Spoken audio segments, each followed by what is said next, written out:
আসসালামু আলাইকুম ভিউয়ার্স, আশা করি আপনারা সবাই ভালো আছেন। আল্লাহ তাআলার অশেষ রহমতে আমিও ভালো আছি। তো এই যে দেখতে পাচ্ছেন আমার হাতে রসুন। তো এই রসুনগুলো কিন্তু আমি কিনে আনিনি। তো গতবার যে রসুনগুলো আমি জমিতে লাগিয়েছিলাম, তো সেই রসুনগুলো কিন্তু আমি ঝুঁটি বেঁধে একটা বাঁশের মধ্যে টানিয়ে রেখেছিলাম। তো দেখতে পাচ্ছেন সেই রসুনগুলো কিন্তু খুবই ভালো আছে।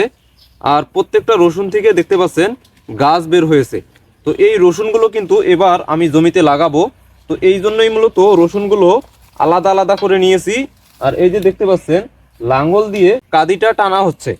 তো বন্ধুরা, দক্ষিণ অঞ্চল থেকে যদি এই ভিডিওটা কেউ দেখে থাকেন, আপনারা কিন্তু আমাকে পাগল ভাবতে পারেন। কেন বললাম এই কথাটা, যে দক্ষিণ অঞ্চলের লোকেরা কিন্তু জমিতে যখন ধান কাটে, ধান কাটার পরে জমির যে নাড়াটা আছে সেই নাড়াটা কিন্তু হাত দিয়ে তুলে ফেলে এবং সেই জমিতে কিন্তু হালকা একটু পানি দেয়। পানি দেওয়ার পরে জমিটা যখন রসালো রসালো ভাব আসে, তখন কিন্তু এই রসুনগুলো তারা লাগিয়ে দেয়।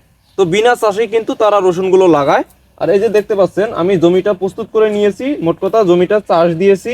চাষ দেওয়ার পরে এখানে কিছু জৈব সার এবং কিছু রাসায়নিক সার ছিটিয়ে দিয়েছি। দেওয়ার পরে দেখতে পাচ্ছেন সুন্দরভাবে লাঙ্গল দিয়ে টানা হচ্ছে, এই যে সুন্দরভাবে লম্বা করে লাইন টানা হচ্ছে। তো এই লাইনের মধ্যে কিন্তু আমি রসুনগুলো লাগাবো। তো আমরা যেহেতু উত্তর অঞ্চলে থাকি, তো আমাদের এইদিকে কিন্তু রসুন এইভাবেই চাষ করে। তো এই রসুনগুলো যে আমি জমিতে লাগাবো, তো এই রসুনগুলো কতটুক পরপর আমি লাগাবো সেটাই আজকে আমি আপনাদের দেখাই। তো বন্ধুরা, এই যে দেখতে পাচ্ছেন যে কাঁধির মধ্যে রসুনগুলো আমি লাগিয়ে দিতেছি।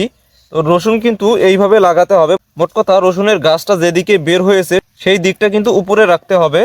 তো এই যে দেখতে পাচ্ছেন এইভাবে কিন্তু আমাদের এদিকে রসুনটা লাগায়। তো আমাদের এদিকে কিন্তু রসুনটাই সবচেয়ে ভালো হয়, পেঁয়াজ কিন্তু ততটা ভালো হতে চায় না।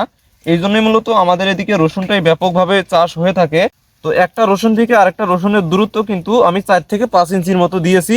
আর এই যে দেখতে পাচ্ছেন একটি কাঁদির থেকে আরেকটি কাঁদির দূরত্ব, এটা যে আমার হাতের 1 টাকরের মতো হবে। তো প্রতি বছর কিন্তু আমরা এইভাবেই রসুন লাগাই এবং রসুনের কিন্তু মোটামুটি ভালোই ফলন হয়। তো এইভাবে রসুন লাগানোর পর কিন্তু এই যে এইভাবে মাটি দিয়ে কাঁদিটা সুন্দরভাবে আমরা ঢেকে দিই। তাহলে এই রসুনটা কিন্তু 4 থেকে 5 দিনের মধ্যেই এই মাটিটা ভেদ করে গজিয়ে যাবে।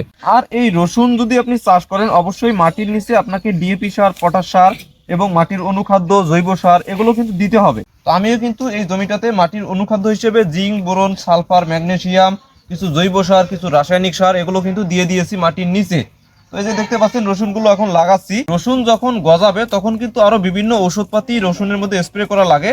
তো এই রসুনগুলো যখন বড় হবে আস্তে আস্তে, তখন কিন্তু অবশ্যই আমি আপনাদের ভিডিও দিব। তো বন্ধুরা, আপনারা যদি ইউটিউব থেকে ভিডিওগুলো দেখে থাকেন, অবশ্যই চ্যানেলটি সাবস্ক্রাইব করে দিবেন, কারণ এই ধাপে ধাপে এই ভিডিওগুলো আমি আপনাদের দিব। তো আশা করি এই ভিডিওগুলো দেখে আপনাদের অনেক উপকারে আসবে। আর যদি ফেসবুক পেজ থেকে এই ভিডিওগুলো আপনারা দেখেন, তাহলে অবশ্যই পেজটি ফলো করে দিবেন। তো বন্ধুরা, এই ছিল আজকের ভিডিও। যদি ভিডিওটি ভালো লাগে তাহলে অবশ্যই লাইক, কমেন্ট, শেয়ার করে দিবেন। আজ এই পর্যন্তই। আল্লাহ হাফেজ।